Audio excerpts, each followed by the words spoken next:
శ్రీమాత్రే నమ. జయ గురు దత్తాత్రేయ నమ.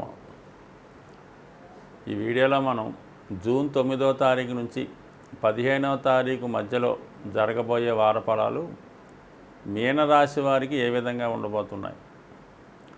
మీనరాశి వారికి ఒక విధంగా చెప్పాలంటే ఈ వారం అంతా కూడా ప్రతీది కూడా పోరాడి సాధించవలసి ఉంటుంది. ఏది సునాయాసంగా రాదు, అన్నీ అందుబాటులోనే ఉంటాయి, ఏది అనుభవించలేరు. ఆ విధంగా ఉంటుంది. రాష్ట్రాధిపతి గురువు తృతీయ స్థానంలో సంచరిస్తున్నాడు.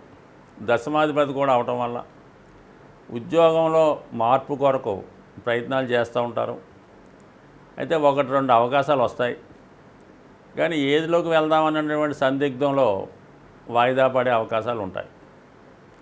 అయితే ఇది ఎక్కువగా ఉపాధ్యాయ వృత్తిలో ఉన్న వాళ్ళకంటే, అది లెక్చరర్ అవ్వచ్చు, ఉపాధ్యాయుడు అవ్వచ్చు, ప్రొఫెసర్ అవ్వచ్చు, వాళ్ళకి ఒక మంచి అవకాశాలు ఉన్నాయి. అంటే మల్టీ టాలెంటెడ్ కలిగి ఉన్నటువంటి వారు ఈ మీనరాశిలో ఉంటారు. అంటే విద్యా సంబంధించిన విషయాల్లో ఒకే సబ్జెక్ట్ కాకుండా 2-3 సబ్జెక్టులో ప్రావీణ్యం ఉంటుంది. అటువంటి వారికి ఈ సమయంలో ఒక మంచి గోల్డెన్ ఆపర్చునిటీ వచ్చే అవకాశం ఉన్నది. ఎందుకంటే గురువు దశమాధిపతిగా 3లో ఉన్నాడు, మంచి అవకాశం వస్తాయి. అలాగే బుధుడితో కలిసి ఉండడం వల్ల ఇది విద్యా సంబంధించిన విషయాలు, రెసిడెన్షియల్ స్కూల్ లాంటి వాటిలో అవకాశాలు ఉంటాయి.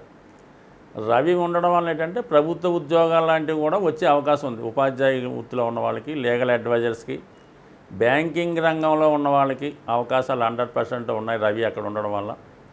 మరి దానికి గవర్నమెంట్ కూడా మరి జాబులు వేసుకుంటే ఖచ్చితంగా వచ్చే అవకాశం ఉంది. మరి శుక్రుడు కూడా ఉండడం వల్ల ఇది స్త్రీలకు కూడా మంచి అవకాశం అన్నమాట. ఎవరైతే మీన రాశిలో ఉన్నటువంటి స్త్రీలు ఉంటారో వాళ్ళకు కూడా మరి సేమ్ ఉపాధి అవకాశాలు, విద్యా అవకాశాలు ఇవన్నీ కూడా అనుకూలంగా ఉన్నాయి. ముఖ్యంగా ఏంటంటే ఎటువంటి కాంపిటేటివ్ ఎగ్జామ్స్లో అయినా సునాయాసంగా విజయం సాధించే సూచనలు ఉన్నాయి. కాబట్టి ఎవరైతే పీజీ కోర్సుల్లో కానీ మెడికల్లో కానీ ప్రవేశం కోరుకుంటున్నారో, లేదంటే కొంతవరకు ఏదో సివిల్స్ లాంటి ప్రయత్నం చేస్తున్నా వాళ్ళు కూడా ఖచ్చితంగా ప్రయత్నం చేయొచ్చు. ఒక అటెంప్ట్ కింద ఉంటుంది, ఈసారి ప్రయత్నం చేయండి. అది కూడా ఒక అనుభవం వచ్చే అవకాశం ఉంది. కాబట్టి ఏదైనా ఆశయం పెద్దదైనప్పుడు దాన్ని ప్రయత్నం చేస్తున్నప్పుడు ఖచ్చితంగా 1-2 సార్లు ప్రయత్నం చేస్తే పని జరుగుతుంటాయి. కొన్ని విషయాలు కొన్ని అట్ ఏ టైం రావచ్చు, బట్ అది మీరు తీసుకునే గోల్ని బట్టి, మీ ప్రయత్నం బట్టి ఉంటుంది. కాబట్టి ఒకవేళ ప్రభుత్వ సర్వీస్లో ప్రవేశం కొరకు ప్రయత్నం చేస్తుంటే వాళ్ళకి అనుకూలంగా ఉంది. ముఖ్యంగా రైల్వేస్లో వాళ్ళకి చాలా ఎక్కువ అవకాశాలు ఉన్నాయి. అయితే ఇవన్నీ బాగున్నాయి, కానీ వ్యయంలో శని, 2లో కుజుడు, లగ్నంలో రాహు, అంటే విపరీతమైనటువంటి ఆశ, అలాగే విపరీతమైన కోరికలు, తను తాను ఎక్కువ ఊహించుకోవడం, తనంత గొప్పవాళ్ళు లేకపోవడం అనుకోవడం, మనం ఏది రాసినా సక్సెస్ అవుతాం అనుకోవడం వల్ల, ఈ ఓవర్ కాన్ఫిడెన్స్ వల్ల బాగా అపజయం పొందే అవకాశాలు ఉంటాయి. కాబట్టి ఖచ్చితంగా మీరు మరి ఈ పక్కన పెట్టి, భ్రమలన్నీ పక్కన పెట్టి ఖచ్చితంగా కష్టపడితే అనుకున్నది సాధిస్తారు. అయితే ఏంటంటే ఈ ఉద్యోగంలో మార్పు మాత్రం చాలా వరకు అనుకూలంగా ఉంటుంది.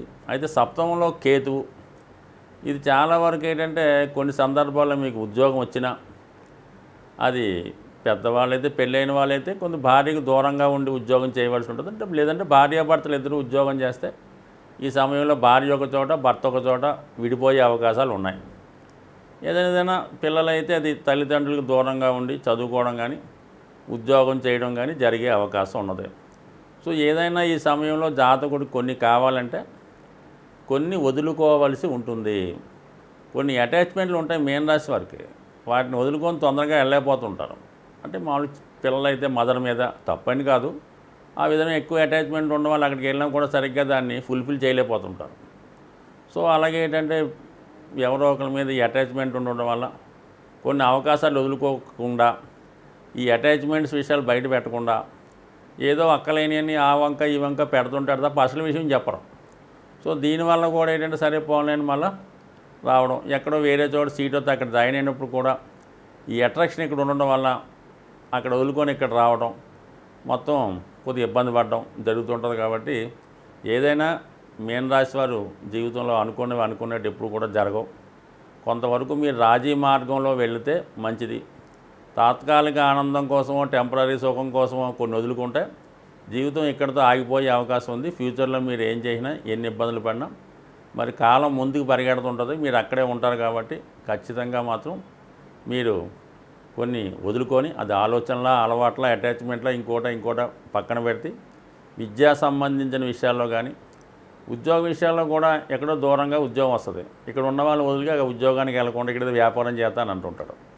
సో ఇవన్నీ కాకుండా మరి ఖచ్చితంగా కొంత వేరే ప్రాంతం వెళ్ళి అక్కడ మీ జీవనోపాధి కానీ ఉన్నత విద్య కానీ మొదలెడితే ఖచ్చితంగా జీవితం అందరికన్నా ముందుండే అవకాశం ఉంది. ప్రస్తుతం ఉన్నటువంటి ఈ గ్రహస్థితి మరి ఒక 3 గ్రహాలు స్వక్షేత్రంలో ఉండడం జరిగింది. అంటే కుజుడు స్వక్షేత్రంలో ఉండడం వల్ల రియల్ ఎస్టేట్ సంబంధించిన చాలా అనుకూలంగా ఉంటాయి. భూములు, స్థలాలు, భవనాలు వాటి యొక్క విలువ ఎక్కువగా పెరుగుతూ ఉంటుంది. అలాగే శని స్వక్షేత్రగతుడు అయి ఉండడం వల్ల పారిశ్రామిక రంగం అనుకూలంగా ఉంటుంది, ఎక్కువగా ఉపాధి అవకాశాలు పెరుగుతూ ఉంటాయి. శుక్రుడు స్వక్షేత్రంలో ఉండడం వలన ధనం యొక్క రొటేషన్ ఎక్కువగా పెరుగుతూ ఉంటుంది, మార్కెట్లో ధనం సులభంగా దొరుకుతూ ఉంటుంది, అంటే బిజినెస్ బాగా జరుగుతూ ఉంటుంది వృషభ రాశిలో ఉన్నటువంటి గ్రహాల వల్ల. అందువల్ల సాధారణంగా మరి ఈ సమయంలో ఎవరైనా సరే ఉద్యోగ ప్రయత్నాలు చేస్తున్న వాళ్ళకి ఎక్కువగా అవకాశాలు చాలా బాగున్నాయి. అలాగే రియల్ ఎస్టేట్ సంబంధించిన వ్యాపారం చేసుకున్న వాళ్ళకి ఇది మంచి స్టార్టింగ్ టైము. అలాగే అయితే మరి కొత్తగా వ్యాపారం చేద్దాం అనుకున్నా ముఖ్యంగా స్త్రీలకు సంబంధించినటువంటి ఇవి గోల్డ్ షాపులు కానీ, శారీస్ సంబంధించిన కానీ, ఈ టైలరింగ్ అంటున్నారు, బ్యూటీ పార్లర్లు అంటున్నారు, ఇది బకెట్ అంటున్నారు, ఇటువంటి వాటికి కూడా చాలా అనుకూలంగా ఉంటుంది. అంటే ముఖ్యంగా మగవారి కన్నా స్త్రీలకు ఎక్కువ అవకాశాలు పెరుగుతాయి. శుక్రుడు ఎప్పుడైతే గోచారంలో బలంగా ఉంటాడో అప్పుడు స్త్రీలకు ఎక్కువ అవకాశాలు వస్తూ ఉంటాయన్నమాట. సో ఆ కారణం వల్ల ఏంటంటే స్త్రీలు మంచి పైచేయి ఉంది కాబట్టి వాళ్ళు ఏదైనా వాళ్ళు సొంతంగా ఉపాధి అవకాశాలు పెరుగుకుంటే ఖచ్చితంగా బాగుంటాయి. అయితే ఒక మంచి విద్యాయోగం ఏర్పడింది కాబట్టి ఈ సంవత్సరం విద్యా సంస్థలకి చాలా అనుకూలంగా ఉండే అవకాశం ఉంది. అంటే ఏ చిన్న స్కూల్ పెట్టుకున్నా, పెద్ద స్కూల్ ఉన్నా, వాళ్ళు రన్ చేసుకున్న వాళ్ళకి గతంలో కన్నా విపరీతంగా మంచి నేమ్ వస్తుంది, ఆర్థిక పరంగా బాగుంటుంది, రియల్ ఎస్టేట్ రంగం బాగుంటుంది. అలాగే మెడికల్ రంగం ముఖ్యంగా రాహు మీనరాశిలో ఉండడం వల్ల ఈ హాస్పిటల్స్, అలాగే మరి మెడికల్ కాలేజీలు, ఈ మెడికల్ సంబంధించింది బాగా డెవలప్మెంట్ అవ్వడం వల్ల ఫార్మాస్యూటికల్ కంపెనీ కూడా అనుకూలంగా ఉండడం వల్ల ఆ రంగంలో ప్రయత్నం చేస్తున్న వాళ్ళకి కూడా ఖచ్చితంగా మరి అనుకూలించే అవకాశం ఉంది. ఏదన్నా మొత్తం మీద ఈ ప్రస్తుతం ఈ మార్పు అటు హాస్పిటల్స్, మెడికల్ సంబంధించింది, రియల్ ఎస్టేట్ సంబంధించింది, అది బ్యాంకింగు, స్త్రీలకు సంబంధించిన వ్యవహారాలు అన్నీ కూడా అనుకూలంగా ఉన్నాయి. కాబట్టి ఇప్పుడు దాకా ఎవరన్నా చిన్న ఏదో ఖాళీగా ఉంటూ ఉద్యోగ ప్రయత్నం చేయకుండా ఉన్న వాళ్ళకి ఈ రంగాల్లో ఉద్యోగ ప్రవేశం చేస్తున్న వాళ్ళకి బాగుంటుంది. అలాగే గతంలో మంచి సీట్ రాకుండా ఉన్న వాళ్ళకి మంచి ఖాళీలో సీట్ రావడం కానీ వాళ్ళ ఉపాధి అవకాశాలు కూడా పెరుగుతాయి, ఆర్థిక పరంగా బాగుంటుంది.